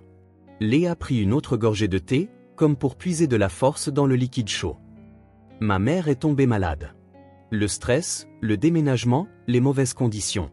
Ça a commencé par une toux, ça a fini en tuberculose. Elle est battue pendant 3 ans. Mais, à la fin, Léa fit une pause, prenant une profonde inspiration. J avait 17 ans quand elle est morte. Le cœur de Jacques se serra. 17 ans. Encore une enfant, seule au monde. J ai survécu comme j'y ai pu, continua Léa, sa voix maintenant mécanique, comme si elle racontait l'histoire de quelqu'un des autres. J ai travaillé dans des dîners, dans des magasins, comme femme de ménage. J ai déménagé de ville en ville, à la poursuite des opportunités. Le ciel était assombri en cramoisi et violet, avec les premières étoiles apparaissant. Quand J avait 22 ans, J a rencontré Michael.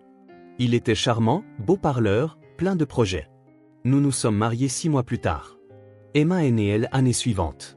Un sourire fragile effleura les lèvres de Léa à la mention de sa fille aînée. Nous allions bien pendant un certain temps. Michael a trouvé un emploi stable, je gérais la maison et Emma. Au moment où Sophie est née, les choses étaient tendues. Il a commencé à boire plus, à travailler moins. Jacques écoutait en silence, laissant à Léa l'espace de partager son histoire à son propre rythme. Quand J a découvert que J était enceinte des jumelles, Michael est devenu furieux. Il a dit que nous ne pouvions pas nous permettre un autre bébé, encore moins deux. Une nuit, après une terrible dispute, il est parti, et n'est jamais revenu. La simplicité de cette déclaration ne correspondait pas à la dévastation qu'elle avait dû causer. Jacques essaya d'imaginer Léa, enceinte avec 2 jeunes enfants, abandonnée par son mari. Alors il t'a laissé, enceinte des jumelles, répéta-t-il doucement. Enceinte de 7 mois, confirma Léa. J a essayé de nous faire vivre toutes. Sa voix trembla. J a caché ma grossesse sous des vêtements amples pour trouver du travail. Personne n'embauche une femme visiblement enceinte pour des travaux pénibles. Jacques ferma brièvement les yeux. C'était trop douloureux d'imaginer Léa, dont il se souvenait comme une fille rieuse aux yeux brillants, forcée de cacher sa grossesse pour nourrir ses enfants. L'accouchement a été difficile, continua-t-elle. Pas d'assurance maladie, pas de soins appropriés. Les jumelles étaient petites, mais en bonne santé, Dieu merci. Je suis retourné travailler 2 semaines plus tard. Je n'avais pas le choix. Et Emma, demanda Jacques, se rappelant le sérieux de la petite fille, ses yeux constamment vigilants. Emma a grandi trop vite, dit Léa, la voix lourde de regret. À 4 ans, elle aidait avec Sophie. À 5 ans, elle pouvait réchauffer de la soupe sur la cuisinière pendant que je travaillais. À 6 ans, elle était pratiquement une seconde mère pour les jumelles. La nuit était complètement tombée maintenant. Le ciel constellé d'étoiles. Le croissant de lune jetait une lueur argentée sur les champs. Nous avons vivoté comme ça pendant encore 2 ans. J a fait tous les boulots que je pouvais trouver. Serveuse, femme de ménage, travail en usine, récolte saisonnière. Nous avons déménagé, suivant le travail. Nous avons fini dans cette cabane parce que Hélène était pas chère et que le propriétaire ne posait pas de questions. Léa posa sa tasse vide sur le plancher en bois du porche. Puis la maladie est arrivée. Je ne pouvais plus sortir du lit. Sa voix, qui était restée presque distante jusqu'alors, se brisa finalement. Jacques vit des larmes briller dans ses yeux. Pneumonie. Ça a commencé par un rhume, mais ça a empiré vite. Pas d'argent pour les médicaments, pas de médecin. Nous n'avions plus de nourriture. Emma. Léa déglutit difficilement, luttant pour garder son sang-froid. Elle a décidé qu'elle devait trouver de l'aide, contre mes ordres, parce qu'elle savait que J était en train de mourir. Léa releva la tête, retenant ses larmes. Je n'ai jamais mendié, mais mes filles m'ont vu au pire de ma forme. Faible, impuissante, incapable de les protéger. Jacques sentit une boule dans sa gorge. Il tendit la main, hésita, puis la posa doucement sur la sienne. Elle ne la retira pas. Je n'étais que un gamin, dit-il, la voix épaisse des émotions. Mais même ainsi, J et elle impression de t'avoir laissé tomber. Si J avait su, si J avait compris pourquoi tu étais parti, peut-être que J aurait pu faire quelque chose. Léa ne répondit pas tout de suite. Ses doigts serrèrent légèrement les siens. Un geste à la fois doux et significatif. Tu n'aimes pas laisser tomber, Jacques, dit-elle finalement. Aucun de nous n'avait le choix à l'époque. Nous étions des enfants. Et maintenant ? La question flottait entre eux, chargée de possibilités inexprimées. Maintenant, nous sommes des adultes, avec beaucoup de cicatrices, répondit Léa. Et 4 petites filles qui méritent plus que ce que la vie leur a donné jusqu'à présent. Ils restèrent assis en silence pendant un long moment, se tenant toujours la main, contemplant la nuit étoilée. Ce n'était pas un silence inconfortable, ni un silence chargé de tension. C'était un silence qui reconnaissait l'ampleur de ce qui venait d'être partagé, de ce qui avait été perdu, et peut-être de ce qui pourrait être reconstruit. Léa ne dit pas que tout allait bien. Elle n'offrit pas des absolutions faciles ni ne nia l'impact de sa souffrance. Mais dans son silence, il y avait du pardon. Pas seulement pour Jacques, mais pour le passé, pour les circonstances, peut-être même pour elle-même. Quand Martha ramena les filles à la maison 1 heure plus tard, elle trouva Jacques et Léa toujours sur le porche, maintenant assis séparément, mais avec une nouvelle compréhension entre eux. Une conscience silencieuse qui changeait tout sans rien altérer extérieurement. Les filles entrèrent en parlant tout en même temps des livres, des enfants et des biscuits que la bibliothécaire leur avait donnés. Sophie montra comment elle avait aidé à lire une histoire. Les jumelles exhibèrent leurs dessins. Même Emma semblait plus légère, les yeux brillants. Léa les accueillit avec des étreintes et des questions, mais Jacques remarqua quelque chose de différent chez elle, comme si un poids invisible avait été partiellement levé de ses épaules. Plus tard, quand les filles furent au lit et que la maison fut calme, Jacques trouva Léa dans la cuisine, préparant de la pâte à pain pour le lendemain. « Merci », dit-il simplement. Léa le regarda, les mains couvertes de farine, s'arrêtant brièvement. « Pourquoi ? De avoir fait confiance avec ton histoire. Je sais que ce n'était pas facile. » Elle hocha la tête, retournant au pétrissage. Certaines vérités ont besoin de temps pour être dites, et certaines ont besoin d'être entendues au bon moment. Jacques ajouta. Un petit sourire effleura les lèvres de Léa. Exactement. Cette fin des après-midi avait été différente de toutes les autres. Une porte s'était ouverte. Un pont commençait à se former au-dessus du gouffre du passé. Cela n'effaçait pas la douleur, n'annulait pas les injustices, ne récupérait pas les années perdues, mais cela offrait quelque chose que ni Jacques ni Léa ne s'attendaient à retrouver. La possibilité d'un nouveau commencement, construit non sur des illusions, mais sur la vérité brute et honnête de leur vie. La révélation de Léa hanta Jacques pendant des jours. L'injustice que elle et sa mère avaient subie, un mensonge qui avait changé le cours de tant de vie, pesait sur sa conscience comme une pierre. Il ne pouvait pas regarder Emma, si sérieuse et prématurément responsable, sans penser qu'elle aurait pu avoir une enfance normale. Il ne pouvait pas regarder les jumelles jouer dans la cour sans imaginer les difficiles premières années qu'elles avaient endurées. Il ne pouvait pas entendre les histoires excitées de Sophie sans se demander combien de contes heureux supplémentaires elle aurait pu avoir. Et il ne pouvait pas regarder Léa travailler avec une dignité retrouvée sans penser à tout ce qu'elle avait perdu à cause d'un mensonge. Un mensonge qu'il soupçonnait sa propre mère d'avoir raconté.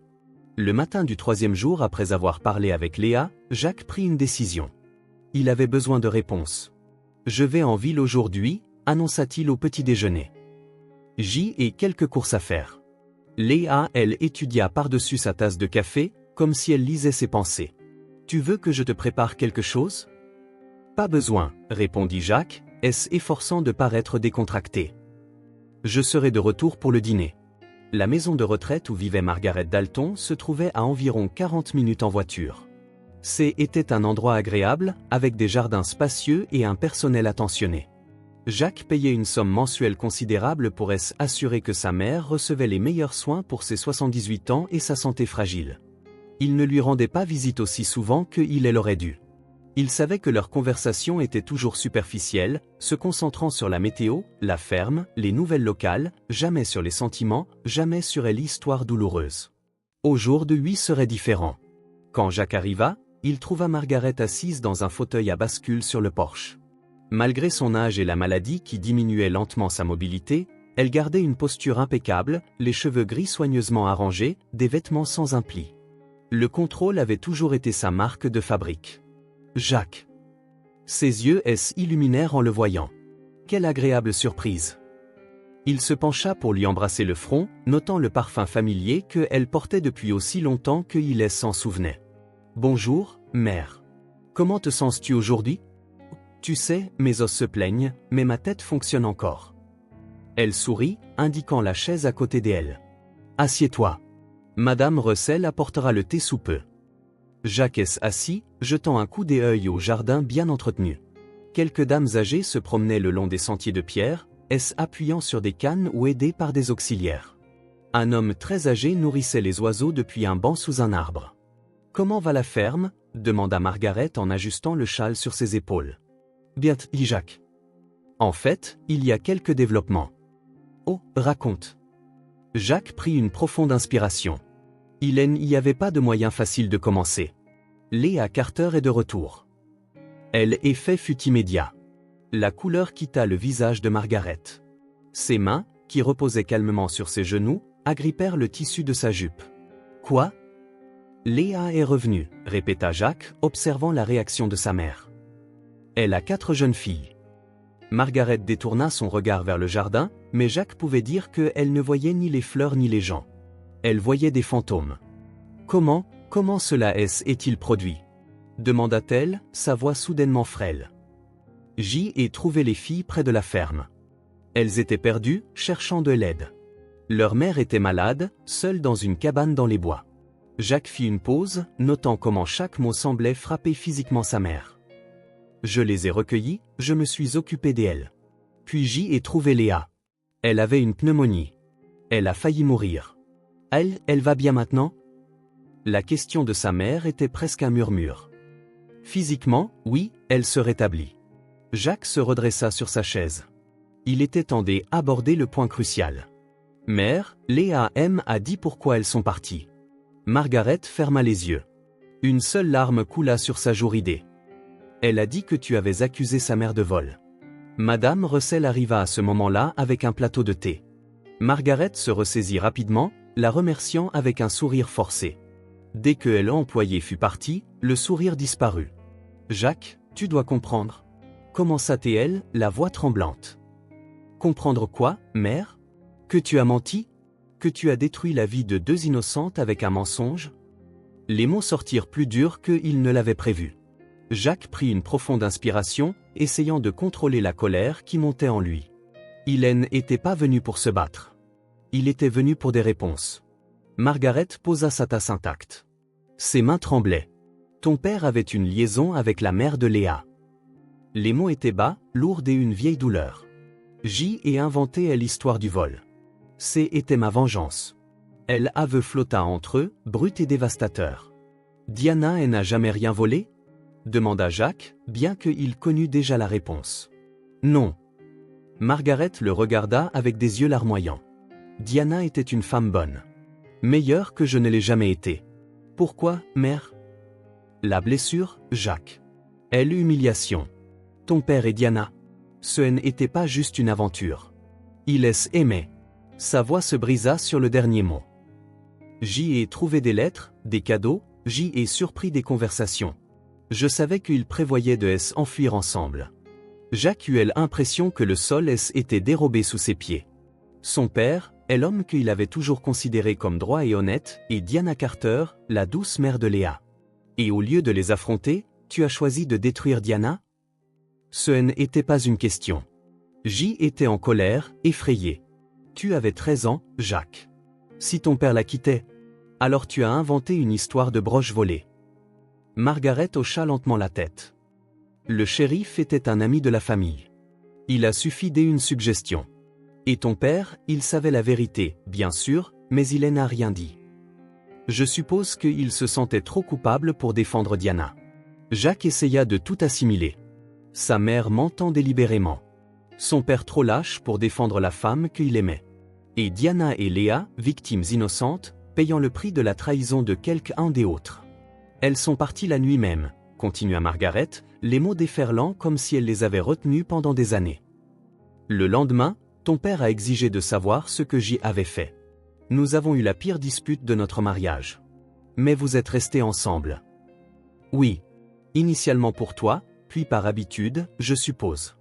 Nous n'avons plus jamais été les mêmes, Jacques. Ton père a porté cette culpabilité jusqu'à sa tombe. Jacques ferma les yeux, se souvenant de son père dans ces dernières années. Silencieux, distant, buvant plus qu'il n'aurait dû, fixant toujours l'horizon comme s'il attendait quelque chose qui ne viendrait jamais. Tu n'as jamais essayé de les retrouver, jamais essayé de réparer ce que tu avais fait? Margaret secoua la tête. La honte, Jacques. C'est une prison très efficace. Ils restèrent assis en silence pendant plusieurs minutes. Le thé refroidit. Dans le jardin, la vie continuait. Conversation, rire lointain, chant des oiseaux. Je ne sais pas si je peux te pardonner pour ça, mère, dit finalement Jacques, les mots amers sur sa langue. Je ne demande pas le pardon, mon fils. Margaret le regarda avec résignation. Certaines choses ne peuvent être pardonnées, seulement reconnues. Il est trop tard pour réparer ce que j'y ai fait à Diana. Elle est partie maintenant. Mais Léa a survécu, termina Jacques. Malgré tout ce que tu as fait. Oui. Margaret baissa les yeux. Dis-lui que je suis désolé. Je sais que cela ne signifie rien maintenant, mais dis-le-lui quand même. Jacques se leva. Il se sentait vidé, comme il avait vieilli de 10 ans en cette seule conversation. Je pars. J'y ai beaucoup de choses à penser. Margaret hocha la tête, n'essayant pas de le retenir. Reviendras-tu? La question portait plus de sens que les mots. Était une supplication de ne pas elle abandonner, de ne pas la punir en retirant la présence de son fils unique. Je reviendrai, répondit Jacques après une pause. Mais j'y ai besoin de temps. Sur le chemin du retour, Jacques roula plus lentement que des habitudes, essayant de mettre de l'ordre dans ses pensées.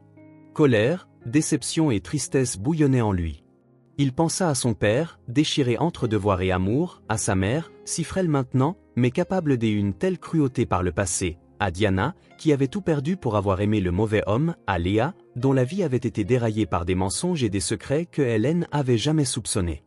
Au moment où il arriva à la ferme, le soleil se couchait.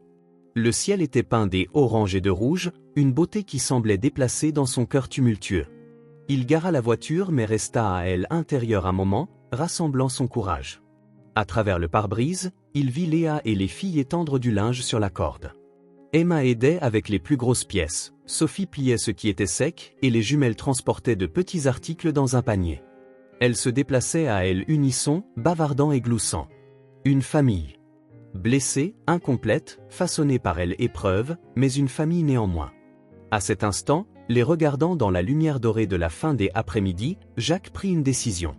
Il ne pouvait pas ne rien faire. 3 jours passèrent. Jacques travaillait de l'aube au crépuscule, disparaissant souvent pendant des heures sans explication.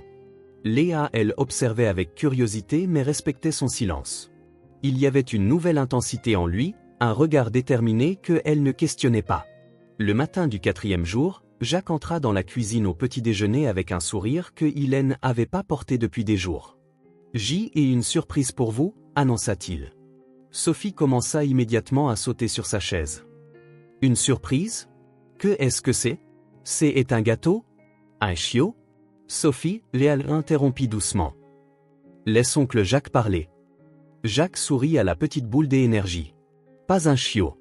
Quelque chose de plus gros. » « Plus gros qu'un chiot? » Les yeux de Sophie s'écarquillèrent. « Un cheval? » « Je vous montrerai après le petit déjeuner. » Ils mangèrent plus vite que jamais.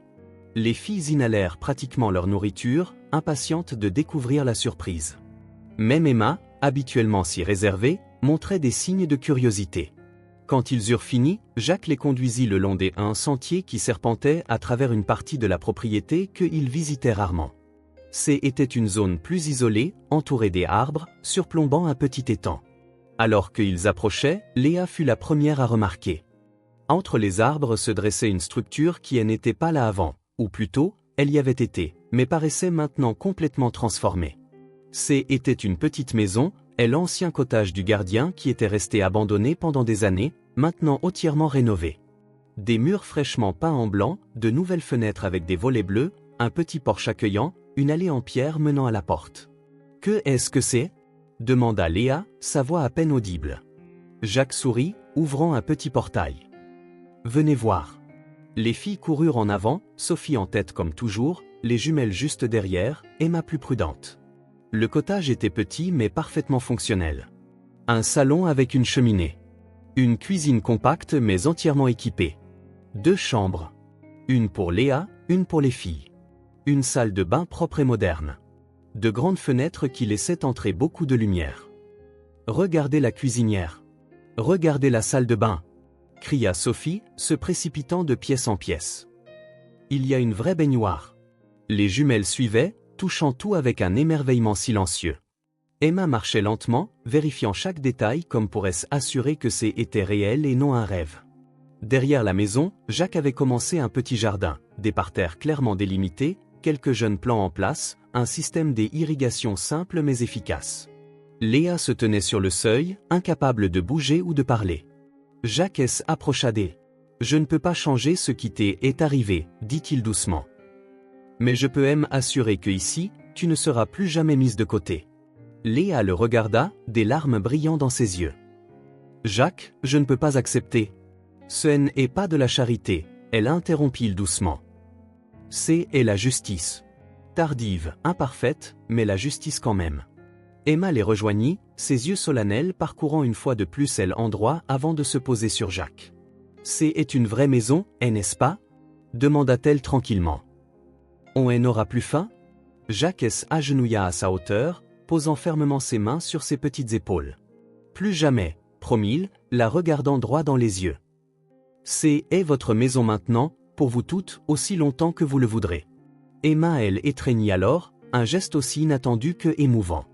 Jacques enlaça, sentant le petit corps qui avait porté tant de fardeaux se détendre enfin un peu. Quand Emma le lâcha finalement et courut explorer la chambre avec ses sœurs, Léa approcha. Son visage était humide de larmes qu'elle ne retenait plus. « Pourquoi » demanda-t-elle simplement. Jacques aurait pu lui parler de sa visite à sa mère, de la terrible confession, de la culpabilité qu'il ressentait pour ce que sa famille avait fait. Il aurait pu expliquer que cette maison était sa façon de réparer les torts. Mais il ne le fit pas. Certaines vérités n'aideraient pas Léa maintenant. « Parce que tu mérites un endroit qui soit à toi, répondit-il. Un endroit où tu peux construire quelque chose de nouveau. Léa approcha, prenant ses mains dans les siennes. Elles étaient chaudes, légèrement calleuses par le travail, pleines de vie. Merci, Jacques, dit-elle, la voix épaisse des émotions. D'être apparu, d'être resté. Jacques ne répondit pas. Il sourit simplement, lui serrant doucement les mains avant de les lâcher. Ils restèrent là, regardant les filles explorer avec excitation chaque recoin du cottage. Sophie planifiait déjà où accrocher ses dessins. Les jumelles sautaient sur les nouveaux lits. Emma inspectait les fenêtres et les portes, testant peut-être leur sécurité. Le soleil de l'après-midi baignait la petite clairière où se trouvait la maison, filtrant à travers les arbres en rayons dorés. Une brise légère agitait les feuilles, créant une musique douce et chuchotante. À cet instant, Jacques vit quelque chose qu'il ne s'attendait pas à voir si tôt. Un nouveau commencement, déjà en train de prendre racine. Ce n'était pas parfait. Cela n'effaçait pas les cicatrices du passé ni annulait les années de souffrance. Mais c'était là, grandissant tranquillement entre eux, fondé sur le respect, le travail et un amour qui n'osait pas encore dire son nom, mais qui se manifestait en silence, par de petits gestes, dans la promesse de jours meilleurs. La vie ne rend pas toujours ce qu'elle a pris. Mais parfois, elle offre un endroit où la dignité peut à nouveau s'épanouir. Si cette histoire vous a touché le cœur, abonnez-vous à la chaîne et activez les notifications pour ne pas manquer les prochaines. Laissez un like, car cela aide cette histoire à être recommandée à plus de personnes. À la prochaine.